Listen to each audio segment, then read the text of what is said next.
చేస్తే వాళ్ళకి రెస్ట్ ఉండదు, సెలవు కూడా ఉండదు వాళ్ళకి. మనకి సండేస్ ఉంటాయి, అలాగే మన ఫెస్టివల్స్కి హాలిడేస్ తీసుకుంటాం, అన్ని రకాలుగా హాలిడేస్ తీసుకుంటాం. మనం చిన్నది వస్తే పెద్ద వాన వస్తే ఇంట్లో పడుకుంటాం, బాగా ఎండగాస్తే హాలిడే తీసుకుంటాం. సో మనకి ఎప్పుడు రెస్టే.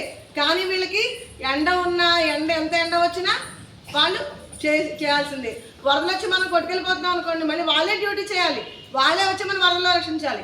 ఎక్కడైనా తగలబడిపోతే అక్కడికి కూడా వెళ్ళాలి. సో వాళ్ళకి ఎప్పుడు రెస్ట్ ఉండదు.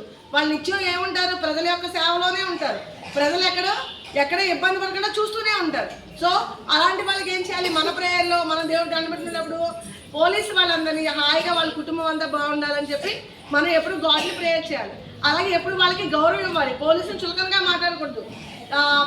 చాలా వాళ్ళు ఎక్కడ కనిపించినా మీరు వెంటనే సెల్యూట్ చేయాలి. పోలీసు ఎక్కడ కనిపించారనుకో, ఈ యూనిఫామ్తో ఎవరు కనిపించినా సరే వాళ్ళకి మనం రుణపడి ఉండాలి, ప్రజలందరూ రుణపడి ఉండాలి. అందుకని వాళ్ళకి ఎప్పుడు మనకు కనిపించినా చాలా గౌరవంగా గౌరవించాలి. చూడండి, అక్కడ చూడండి, మనకి ట్రాఫిక్ కంట్రోల్ చేస్తారా, యాక్సిడెంట్స్ అవ్వకుండా. అలా ఎండలోనే ఉంటారు, చాలా పొల్యూషన్ కదా, పొగలు వచ్చేస్తాయి కదా, ఆటోలు వెళ్తూ ఉంటాయి, బస్సులు వెళ్తూ ఉంటాయి, ఆ వెహికల్స్ వెళ్తూ ఉంటాయి, పొగ వస్తూనే ఉంటుంది. అయినా వాళ్ళ పొగను పీల్చుకుంటూ అలాగే ఉంటారు. ఢిల్లీలో అయితే విపరీతమైన కాలుష్యంతో ఎంతో మంది ట్రాఫిక్ కానిస్టేబుల్ చనిపోయారు. అక్కడ స్పాట్లో కుప్పకూలి పడిపోతారు అనమాట.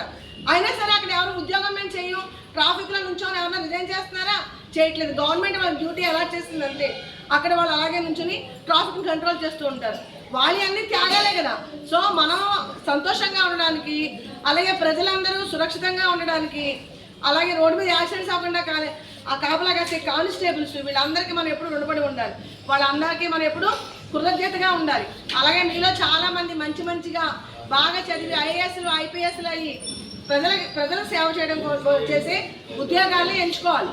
అర్థమైందా? అలాంటిగా మంచి ఆఫీసర్స్ అవ్వాలంటే మీరు బాగా చదువుకోవాలి.